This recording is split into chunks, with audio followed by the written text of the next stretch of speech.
Hi, thanks for tuning into the second video about the Great American Triathlon in Sacramento. In 2023, the date is July 15th, the time is 8 a.m., 5.95 mile run, 12.5 mile bike ride, and 6.1 mile paddle. So it's going to be a lot of fun. This video specifically is about the logistics. What happens when you get your packet, what you got to watch out for on race day, some tips and tricks, and some video clips and photos of where you drop your gear, how you do that. A couple of videos on what's in the packet, a couple of videos on dropping the kayak. These were taken last year during the event or while I was driving around, so bear that in mind. So there may be a difference in what I'm wearing, the audio even, or the logistics might be slightly different. Certainly the photos and video are a year old, so bear that in mind. So we are going to get started. It's going to be a lot of stuff clipped together, but stay tuned, have fun, and we'll see you guys out there. Bye-bye.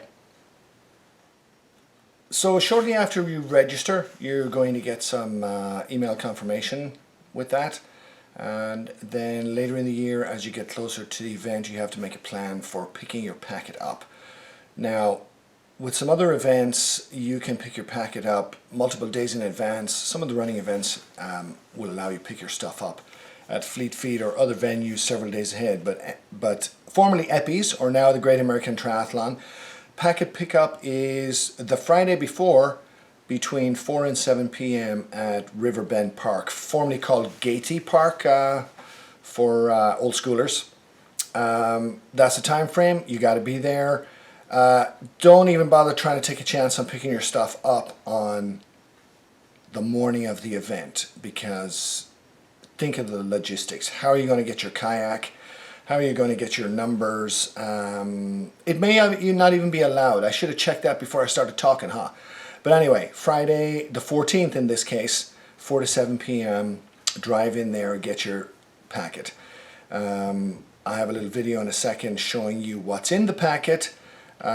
Key things in there, of course, are the ankle bracelet, the timing chip. If you're part of a team, you need to make sure that gets handed off from person to person on the different legs. The other relatively important one, I think, is a tag for picking up your bike. If you're picking up your bike yourself, great, you'll have a bib on, no problem. But if you're having crew members do that, remember the cutoff for doing that is 1 p.m. So I think I finished like between 11 and 11:30. If you're new, if you're doing this just for fun, if you're slow, or if you have a problem along the way like a flat tire, you just got to bear in mind the cutoff for the bike pickup. And again, that's all explained in the rules. That's explained in the, even at packet pickup, you get a sheet showing you details on that. So let's get started. I'll show you what's in last year's packet at least, and we'll go from there. Okay, here's what we get at packet pickup. Got our shirt, tech tee. Like the logo this year, very nice. Last minute information. Most of this is already on the website and in the emails. It's nice to have a handout at this point, more or less a summary that you can read real quick before you start putting things together. And then our little envelope. This is the envelope with the bibs and all that stuff in it. So we're going to do like an unboxing and let's see what's in this thing. Okay, let's see what we get.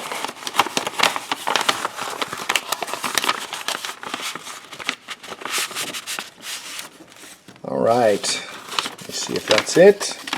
That's it. Okay, this is the ankle monitor.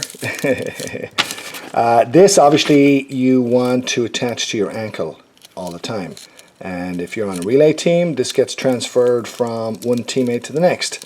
621, you want to make sure your numbers all match. Looking good so far. Nice little sticker. Well, I like that. You know, instead of a sticker that shows the distance only, like those, 100K and marathon stickers. This is the GAT sticker. Lovely. Bike ID. This is very important.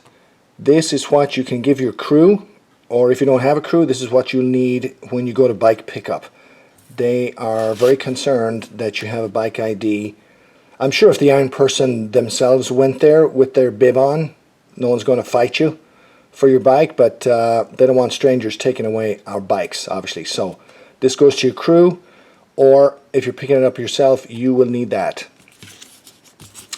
621, this goes on your bike helmet. This is the little one, just the right size. You need one on your helmet, you need one on your PFD, you need one on your bike, you need one on your kayak. This one goes on the helmet. This one, the smaller one, see the adhesive strips?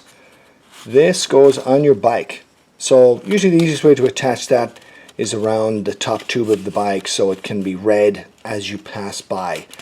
And see, it has some adhesive stickers on the back, peel and stick, and it fits over, obviously, fits over both sides of the top tube so it can be seen from either side. Your bib, let's see. Okay, we have 3 bibs here. This is the one you're going to want to put on your PFD.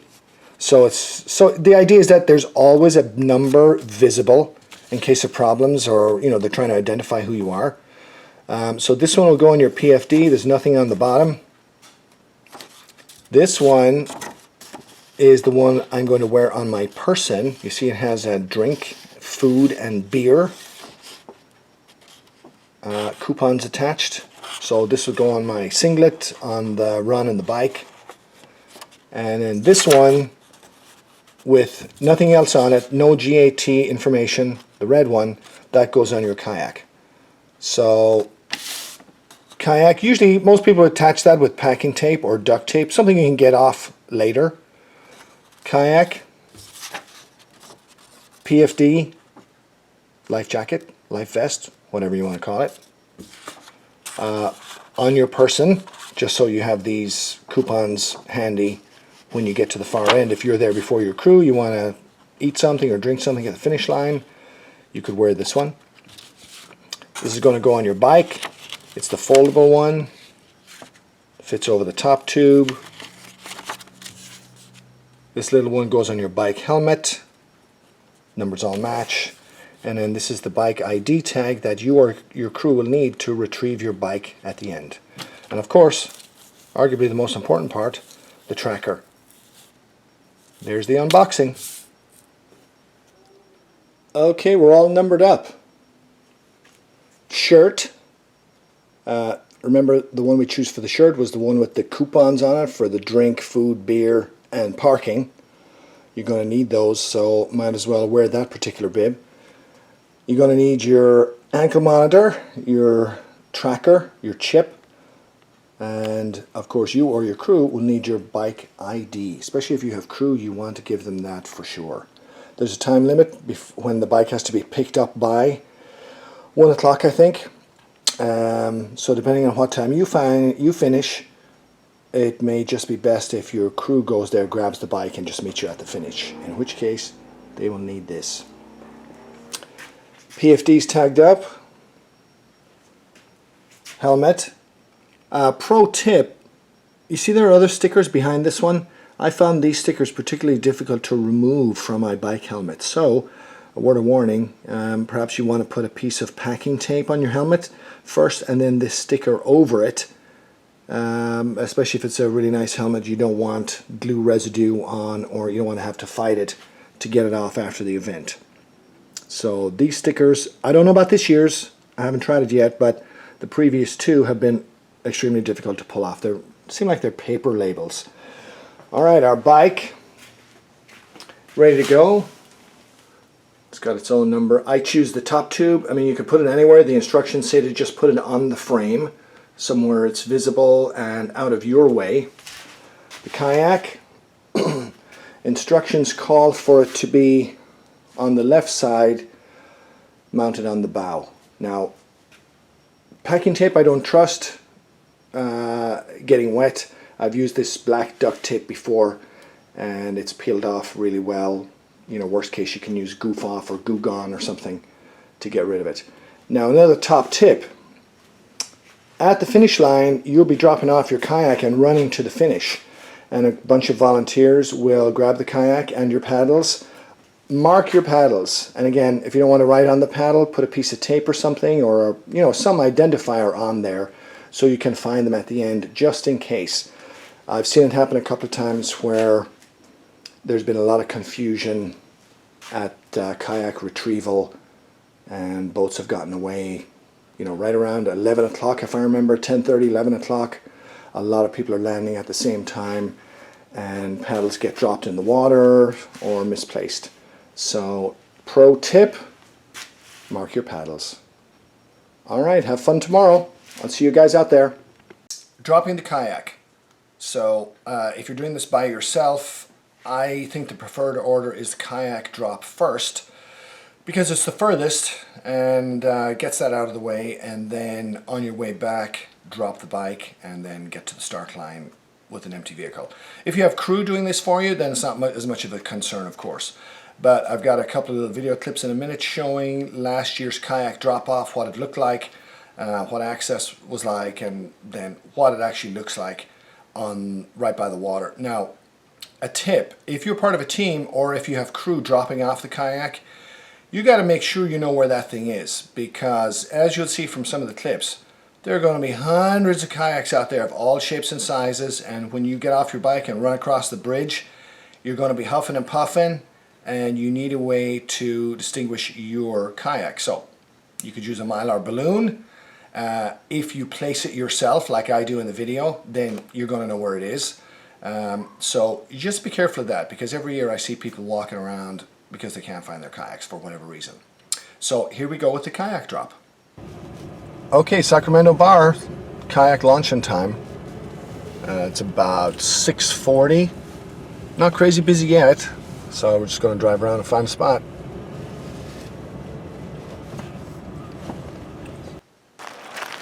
Okay, the iron person side.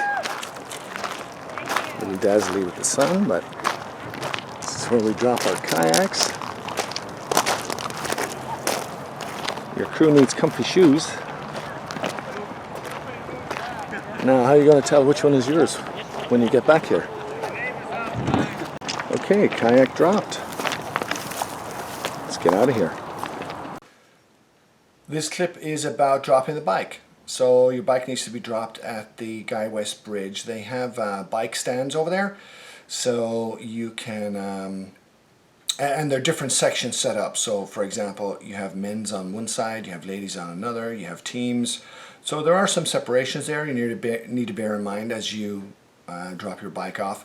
You want to have a water bottle on there, or do you?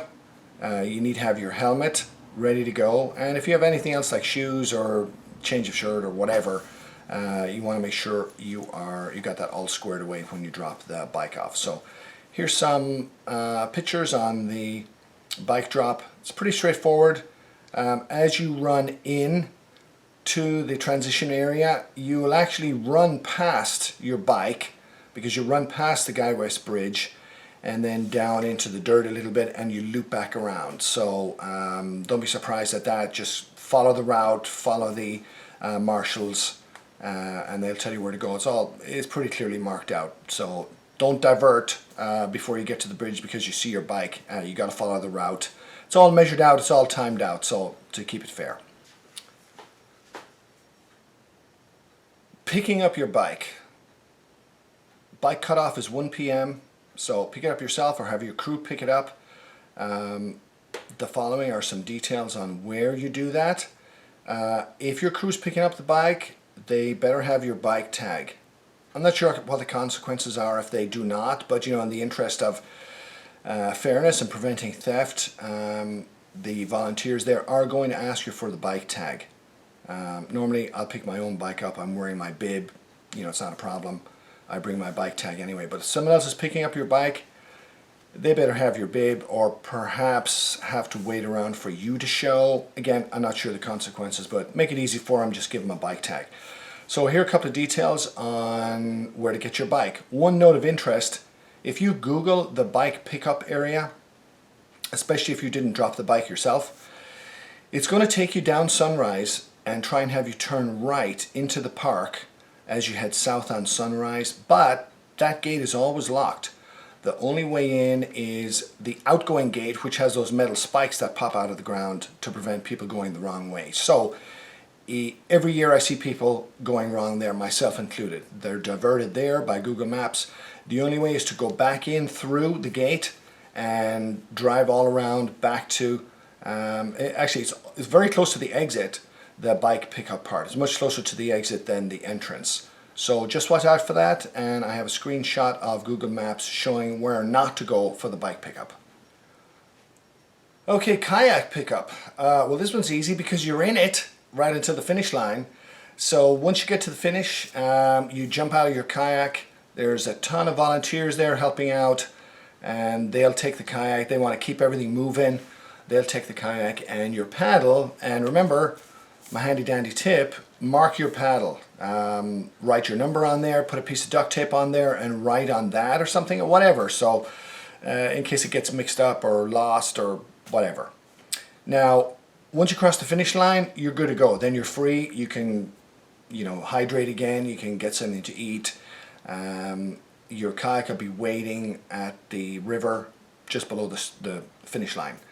Now by now the park has opened, because Riverbend Park is not open in the morning, so crew can't come over there and drive in around there. So if you're fast, you'll want to just paddle your kayak across the river back to William Pond Park, where you started and where your car is. You can do that at any time. I do that because I have my family meet me over there. Alternately, crew can come in, and I believe the cutoff is 11 o'clock. Crew can enter Riverbend after 11, and then just drag your kayak up the bank close to the finish line somewhere and load it there. So something to watch for, not a big deal. Usually I just paddle across and pull it out at William Pond because I'm parked there anyway, and then just go get my car, drive it over. And they do have a section set aside for that they marshal somewhat. They try to prevent people parking so that people can drive around and pick their kayaks up and get them loaded. Okay, that's everything I can think of. So it's a little bit crazy on race morning, especially if you're doing it by yourself. Hopefully some of these tips will help. The volunteers are always very helpful. As you know, some of you have volunteered yourselves at various events, and you know how it goes. So everybody tries to make it a success and a fun day, and honestly, it's a really terrific fun day.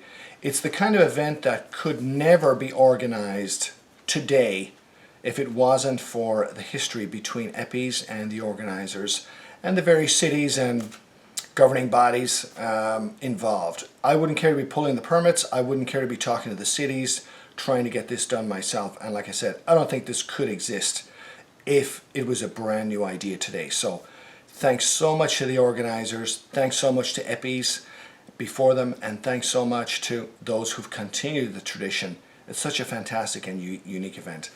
And have fun out there, and maybe we'll see you guys on race morning.